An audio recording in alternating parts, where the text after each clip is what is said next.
Yeah mga boss, at good morning. Tanawan Park Place tayo.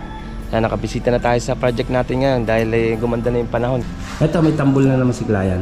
Ito PVC panel din nun at isang center light lang naman. Yeah mga boss, yan ang ating Block 11 na project natin Linea dito sa Tanawan na Park Place. Palalagyan na lang ng hollow blocks. May hollow blocks tayo. Haluan na lang dito.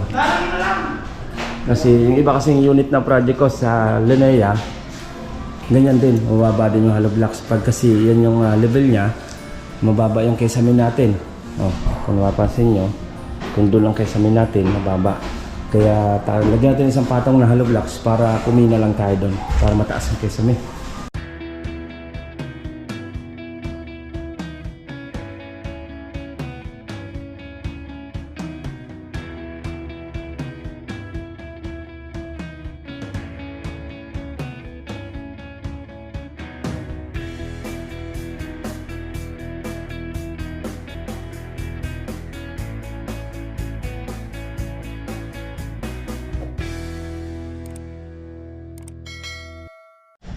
Yeah mga boss, at good morning. Tanawan Park Place tayo. Nakabisita na tayo sa project natin ngayon dahil gumanda na yung panahon kahapon. Mahigit 24 hours umulan dito sa Batangas tsaka sa Laguna. Check natin tong block 7 natin ng Linea project natin. And then yung block 11 naman ng Linea, check na rin natin dito sa Tanawan Park Place. Check natin mga boss. Yeah mga boss, Tanawan na Park Place, block 7. Check natin. Ayan, kuha tayong balay ribbit. May talim pa dyan na 1.8. May dala tayong 1.8. And then check na rin natin yung mamaya punta tayo sa block 11. Yan, check natin yung Linea. Ito naman nagawa na rin yung cube at na rin naman sila. Yan, okay na rin naman dito. Ito may tambol na naman si client. Ito PVC panel din nun at isang center light lang naman palalagay. And then kailangan natin yung pintura para sa second floor. Check natin. Nandito na?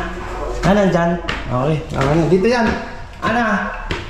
Yung pintura nasa yung pintura dito yung isang gray. Seal gray dito.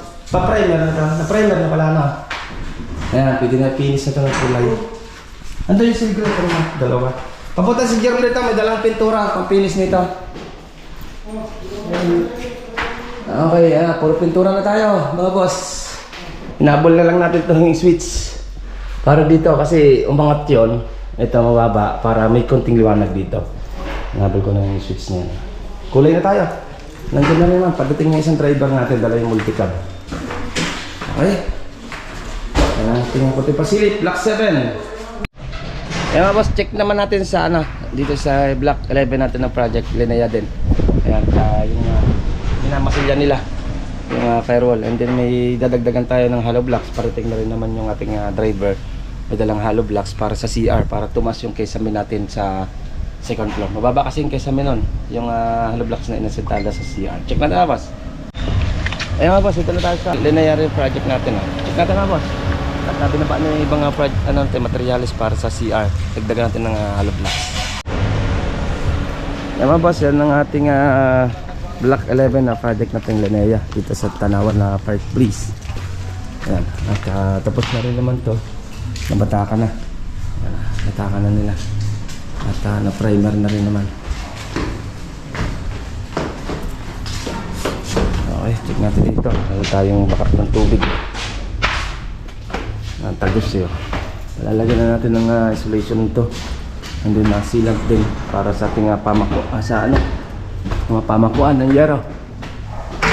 And then ito, palalagyan natin ng asentada, hollow blocks. Ayan. Palalagyan na, ayun pa isang bakal palalagyan na lang ng hollow blocks. May hollow blocks na tayo. Haluan na lang dito. Kasi yung iba kasing unit ng project ko sa Linea, ganyan din, mababa din yung hollow blocks. Pag kasi yan yung level niya, mababa yung kesamin natin. Kung mapapansin nyo, kung doon ang kesamin natin, mababa. Kaya lagyan natin isang patong na hollow blocks para kumina lang tayo doon. Para mataas ang kesame. Ito naman yung yero, pamakuan lang naman lalagyan yun. Ito yung mga pagpapasilip natin. Primer na tayo dito. Ano na lang naman gagawin. Pagkalagay ng hollow blocks, lalagyan natin ng insulation na to. And then kesame na tayo. Okay? Pag gumanda-ganda yung panahon, waterproofing yung likod. Pag gumanda na siguro yung panahon, hindi masama-sama pa. Nandiyan na natin yung insulation foam, nandiyan na rin. Tagal na. Lagyan mo na hollow blocks. Insulation foam. Tapos ang dala tayong simento. Hindi na, binistay na lang muna. Pampalitadan nila doon. Simento na tayo. Yan boss, yan ang ating kunting pasilip dito sa ating project ng Tanawan Park Place, Block 11 and then Block 7. Yan. Yung Block 7 natin, nadala na natin yung pintura.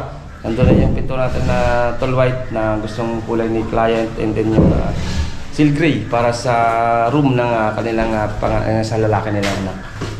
Okay, yan ang ating kunting pasilip mga boss. Okay, hanggang dito na mga boss at next update ko by bukas na. Kaya ingat-ingat tayo mga boss. Ito pong J. Uragon Vlog, napakaganda po ng channel na ito, no? Tungkol po ito sa construction. Actual construction po ang channel na ito, no? Pag pinanood nyo po ito, panalo po kayo sa channel na ito. Napakaganda po ng mga video niya. Lalo na pong magaganda, no? Yung mga iba't ibang design niya. Kakaiba po yung mga iba't ibang design niya sa mga kisame.